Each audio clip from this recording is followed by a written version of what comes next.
Square root of 42 minus root 42 minus root 42 up to infinity ಇದರ ಬೆಲೆ ಅಂತ ಕೇಳಿದೆ. ಸೊ ಇದರ ಬೆಲೆ ಗೊತ್ತಿಲ್ಲ ನಮಗೆ. ಸೊ ಏನಾಗಿರ್ಲಿ ಅಂತಂದ್ರೆ ಎಕ್ಸ್ ಆಗಿರಲಿ. So X equal to root 42 minus root 42 minus root 42 ಈ ರೀತಿ ಇನ್ಫಿನಿಟಿ ವರೆಗೂ ಹೋಗ್ತಾ ಇದೆ ಇದು. ಆದ್ರೆ ಒಂದು ಅಬ್ಸರ್ವ್ ಮಾಡಬೇಕು, ರೂಟ್ ಒಳಗಡೆ ರೂಟ್, ರೂಟ್ ಒಳಗಡೆ ರೂಟ್, ರೂಟ್ ಒಳಗಡೆ ರೂಟ್ ಇದೆ ಇದು. ಸೊ ಇಷ್ಟಿದೆ, ಹೌದಾ?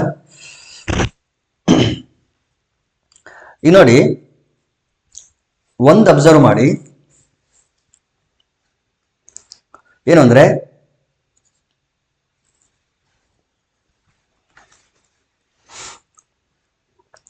X equals to root 42 minus ಈ ಒಳಗಡೆ ಇರೋ ಟರ್ಮ್ ಅನ್ನು ನಾವೇನಾದ್ರೂ ಅಬ್ಸರ್ವ್ ಮಾಡಿದ್ರೆ, ಒಳಗಡೆ ಇರೋ ಟರ್ಮ್ ಏನಿದೆ ಅಂತಂದ್ರೆ root 42 minus root 42 minus root 42 ಈ ರೀತಿನೇ ಇದೆ. ಸೊ ಈ ರೂಟ್ 42 ರೂಟ್ 42 ರೂಟ್ 42 ಇದಕ್ಕೆ ನಾವು ಕೊಟ್ಟಿರುವಂತ ಹೆಸರು ಏನು ಅಂತಂದ್ರೆ ಎಕ್ಸ್. ಹಾಗಾಗಿ ಈ ಎಲ್ಲಾ ಟರ್ಮ್ಗೆ ನಾವೇನಂತ ಕೊಡಬಹುದು, ಮತ್ತೊಮ್ಮೆ ಎಕ್ಸ್ ಅಂತ ಕೊಡಬಹುದು. ಇದು ಬಹಳ ಇಂಪಾರ್ಟೆಂಟ್. ಅಂದ್ರೆ ಕಂಪ್ಲೀಟ್ ಫಸ್ಟ್ ಏನಿತ್ತಲ್ಲ, ಇದು ಅಬ್ಸರ್ವ್ ಸ್ವಲ್ಪ ಅರ್ಥ ಮಾಡ್ಕೊಳ್ರಿ ಇದನ್ನ.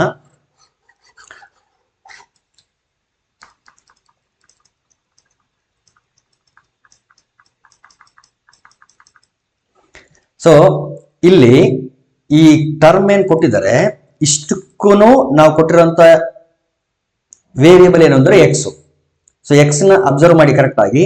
Root 42 minus root 42 minus root 42 up to infinity ಅಂತ ಇದೆ. ಇದ್ರ ಒಳಗಡೆ ಏನಿದೆಯಲ್ಲ ಇದನ್ನ ಅಬ್ಸರ್ವ್ ಮಾಡಿ, ಒಂದೇ ಒಂದು ರೂಟ್ 42 ಬಿಟ್ಟು. ಸೊ ಈ ಒಂದು ಟರ್ಮ್ ಅಬ್ಸರ್ವ್ ಮಾಡಿದ್ರೆ ಅದು ಕೂಡ ಅದೇ ತರನೇ ಇರೋದು. Root 42 minus root 42 minus root 42 up to infinity. ಹಾಗಾದ್ರೆ ಮೊದಲು ನಾವೇನ್ ಕೊಟ್ಟಿದ್ವಲ್ಲ ಎಕ್ಸ್, ಇದು ಕೂಡ ಎಕ್ಸ್, ಯಾಕಂದ್ರೆ ಇದನ್ನು ಅದೇನೆ ಇರೋದು. ರೂಟ್ 42 ರೂಟ್ 42 ರೂಟ್ 42 ಅಂತಾನೆ ಇರೋದ್ರಿಂದ ಸೊ ಈ ಕಂಪ್ಲೀಟ್ ಟರ್ಮ್ ಅನ್ನ ತೆಗೆದು ನಾನೇನಂತ ರೀಪ್ಲೇಸ್ ಮಾಡ್ತೀನಿ, ಅದನ್ನ ಎಕ್ಸ್ ಅಂತ ರೀಪ್ಲೇಸ್ ಮಾಡ್ತೀನಿ. Minus X. ನಾವು ಸ್ಕ್ವೇರಿಂಗ್ ಆನ್ ಬೋತ್ ಸೈಡ್ ಇದೇನಾಗ್ತದ, X square equal to 42 minus X ಆಗ್ತದೆ.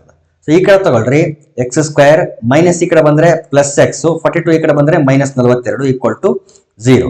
So middle term splitting method ಏನಾದ್ರು ಅಪ್ಲೈ ಮಾಡಿದ್ವಿ ಅಂತಂದ್ರೆ ಏನ್ ಗೊತ್ತಾಗುತ್ತೆ ನಮ್ಗೆ ಗೊತ್ತಾ? 7x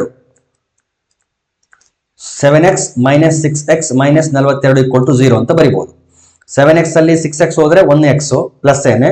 so plus into minus minus 742 middle term splitting method ಅಷ್ಟೇನೆ. ಸೊ 2ರಿಂದ x ಕಾಮನ್ ತೆಗಿರಿ, ಸೊ x ಪ್ಲಸ್ 7, ಇವೆರಡರಿಂದ ಮೈನಸ್ 6 ಕಾಮನ್ ತೆಗಿರಿ, x ಪ್ಲಸ್ 7 ಈಕ್ವಲ್ಸ್ ಟು 0. ಇನ್ನು x ಪ್ಲಸ್ 7 ಕಾಮನ್ ಇರೋದ್ರಿಂದ x ಪ್ಲಸ್ 7 ಅನ್ನ ಕಾಮನ್ ತೆಗಿರಿ, x ಮೈನಸ್ 6 ಮತ್ತೊಂದು ಬ್ರಾಕೆಟ್ ಅಲ್ಲಿ ಉಳಿತದೆ ಈಕ್ವಲ್ ಟು 0. ಸೊ ಎರಡು ಟರ್ಮ್ಗಳು ಈಕ್ವಲ್ ಟು 0 ಆಗಿದೆ ಅಂತಂದ್ರೆ either x plus 7 is equal to 0 or x minus 6 is equal to 0. This implies x equals to minus 7 and x equal to 6. So root ಒಳಗಡೆ ಇರೋದ್ರಿಂದ ಹೊರಗಡೆ ಇರೋಂಥ ವ್ಯಾಲ್ಯೂ ಅಂದ್ರೆ ರೂಟ್ ನ value ಯಾವುದೇ ಕಾರಣಕ್ಕೂ ನೆಗೆಟಿವ್ ಆಗಕ್ಕೆ ಸಾಧ್ಯ ಇಲ್ಲ. Therefore value should be equal to 6. Therefore x equal to 6 ಅನ್ನೋದು ಒಂದು valid result. So option 2 correct. 256 ಘಾತ 0.16 ಇಂಟು 16 ಘಾತ 0.18 ಇದರ ಬೆಲೆ ಅಂತ ಕೇಳಿದರು. ಏನ್ ಮಾಡಿ, 256 16ರ ವರ್ಗ ಅಂತ ಬರೀಬಹುದು. ಮೇಲ್ಗಡೆ 0.16 ಇದೆ, ಅದಂಗೆ ಇರಲಿ, ಇಂಟು 16 ಘಾತ 0.18. ಈಗ a ಘಾತ m ಹೋಲ್ ಘಾತ n ಹಿಂಗಿತ್ತು ಅಂತಂದ್ರೆ a to the power of m into n ಅಂತ ಬರೀಬಹುದು. ಅಂದ್ರೆ ಇವೆರಡನ್ನ ಮಲ್ಟಿಪ್ಲೈ ಮಾಡಬಹುದು. ಸೊ 16ರ ಘಾತ ಇವೆರಡು ಮಲ್ಟಿಪ್ಲೈ ಮಾಡಿದ್ರೆ ಎಷ್ಟಾಗ್ತದೆ, 0.32 ಆಗ್ತದೆ, ಇಂಟು 16 ಘಾತ 0.18. ನೋಡಿ, ಬೇಸ್ಗಳು ಸೇಮ್ ಇದ್ದಾಗ, ಆಧಾರಗಳು ಸೇಮ್ ಇದ್ದಾಗ ಘಾತಾಂಕಗಳನ್ನ ಏನ್ ಮಾಡ್ಬೇಕು, ನಾವು ಆಡ್ ಮಾಡಬಹುದು. There four 0.32 plus 0.18. ಸೊ 16 ಘಾತ 0.32 0.18 ಕೂಡಿಸಿದ್ರೆ ಎಷ್ಟಾಗುತ್ತೆ, 8 2 10, ಇದು 5. ಸೊ 0.50 0.5. 16 ಘಾತ 0.5 ಅಂದ್ರೂ ಒಂದೇ, 5/10 ಅಂದ್ರೂ ಒಂದೇ. ಈಗ ಡಿವೈಡ್ ಮಾಡಿದ್ರೆ 16 ಘಾತ 1/2. 16 ಘಾತ 1/2 ಅಂತಂದ್ರೆ ಅರ್ಥ ರೂಟ್ 16 ಅಂತ ಅರ್ಥ. ಸೊ 16ರ ವರ್ಗಮೂಲ ಅಂದ್ರೆ ಎಷ್ಟು? 4. Therefore option 2 correct. 16ರ ವರ್ಗಮೂಲ ಅಂತ ಅರ್ಥ.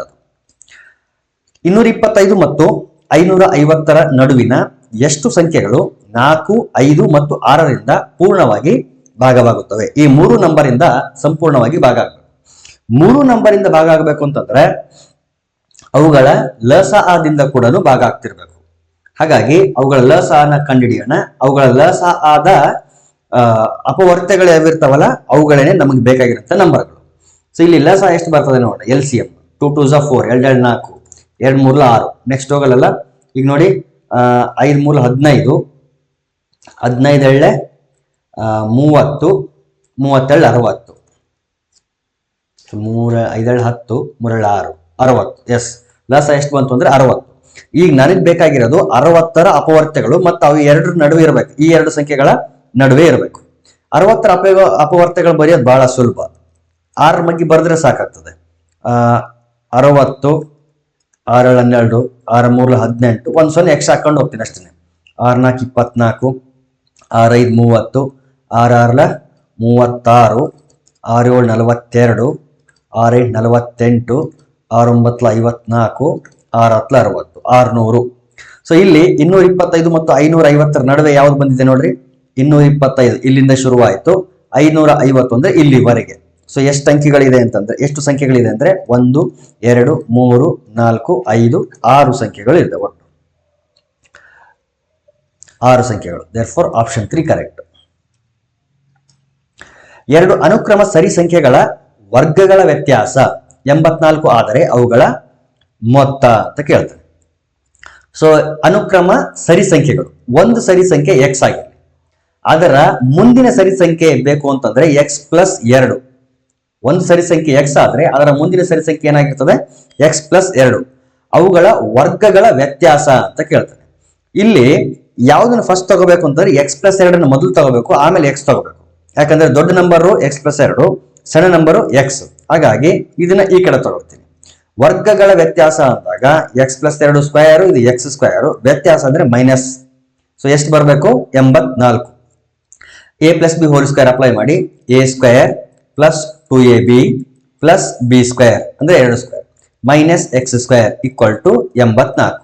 ಪ್ಲಸ್ x² - x² ಕ್ಯಾನ್ಸಲ್ ಆಗಲಿ, 2x = 4 ಈ ಕಡೆ ಬಂದ್ರೆ -4. ಸೊ 84 - 4.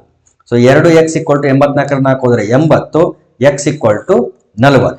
ಒಂದು ನಂಬರು 40, ಅದರ ಮುಂದಿನ ನಂಬರ್ ಯಾವ್ದಾಗಿರ್ತದೆ ಹಂಗಾದ್ರೆ 42. ಇವುಗಳ ಮೊತ್ತ ಅಂತ ಕೇಳಿದ್ರಿಂದ 40 ಮತ್ತು 42 ಕೂಡಿಸಿದ್ರೆ ಎಷ್ಟು ಬರ್ತದೆ? 82 ಬರ್ತದೆ. ಅವುಗಳ ಮೊತ್ತ ಅಂತ ಕೇಳಿದ್ರಲ್ಲ.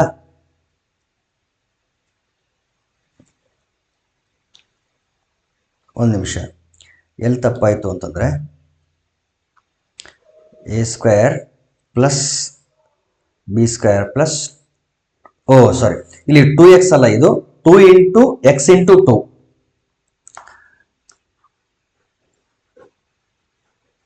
ಇಲ್ಲಿ ನೋಡಿ, x + 2 whole square, x + 2 whole square ಮಾಡ್ಬೇಕಾದ್ರೆ a² + b² + 2ab.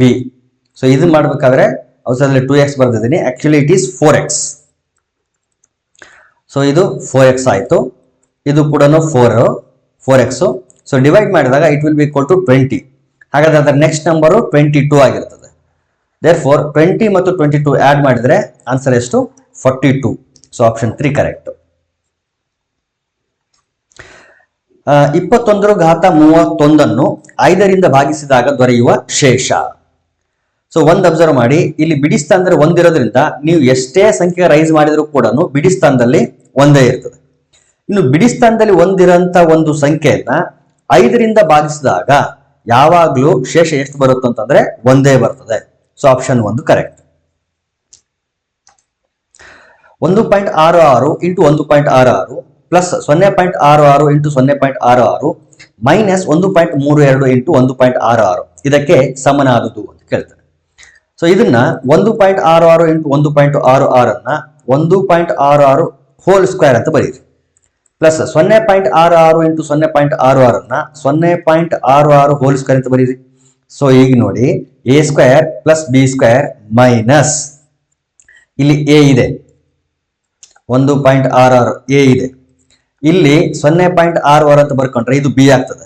ಹಾಗಾದ್ರೆ ಇಲ್ಲಿ 1.32 ಬದಲಿಗೆ ನಾ ಏನು ಬರ್ಕೊಂಡಿದ್ದೀನಿ ಅಂತಂದ್ರೆ 0.66 ಬರ್ದಿದ್ದೀನಿ. ಸೊ ಅದನ್ನ ಕಾಂಪನ್ಸೇಟ್ ಮಾಡಕ್ಕೆ ಇಲ್ಲಿ ಸಮಥಿಂಗ್ ನಾನೇನ ಮಾಡ್ಬೇಕು ಅಂದ್ರೆ ಮಲ್ಟಿಪ್ಲೈ ಮಾಡಬೇಕು. ಸೊ ಎಷ್ಟು ಮಲ್ಟಿಪ್ಲೈ ಮಾಡಿದ್ರೆ ಇಲ್ಲಿ ಕರೆಕ್ಟ್ ಆಗ್ತದೆ ಅಂತಂದ್ರೆ 2 ಮಲ್ಟಿಪ್ಲೈ ಮಾಡಿದ್ರೆ ಕರೆಕ್ಟ್ ಆಗ್ತದೆ. ನೋಡಿ 1.66 ಇಲ್ಲಿ 1.66 ಸರಿ ಹೋಯ್ತು. ಈಗ ಈ ಎರಡನ್ನು ಮತ್ತು 0.66 ಮಲ್ಟಿಪ್ಲೈ ಮಾಡಿದ್ರೆ ನನ್ಗೆ ಎಷ್ಟು ಬರಬೇಕು? 1.32 ಬರಬೇಕು. ಬರುತ್ತಾ ಅಂತಂದ್ರೆ ಬರುತ್ತೆ. ಇಂಟು 2 ಬೇಕಿದ್ರೆ ನೋಡಿ 2 12 2 12 1 13 ನೋಡಿ 1.32 ಬಂತಲ್ಲ. ಹಾಗಾಗಿ A square plus B square minus 2ab formula ಇದೆ. So A square plus B square minus 2ab ಅಂತಂದ್ರೆ A minus B whole square. So A ಅಂತಂದ್ರೆ 1.66 ಮೈನಸ್ ಬಿ ಅಂದ್ರೆ 0.66 A minus B whole square. So 1.66 0.66 ಕಳೆದ್ರೆ ನಮ್ಗೆ ಬರೀ 1 ಮಾತ್ರ ಉಳಿತು. ಅದರ ವರ್ಗ, 1ರ ವರ್ಗ ಅಂತಂದ್ರೆ 1. So option 2 correct.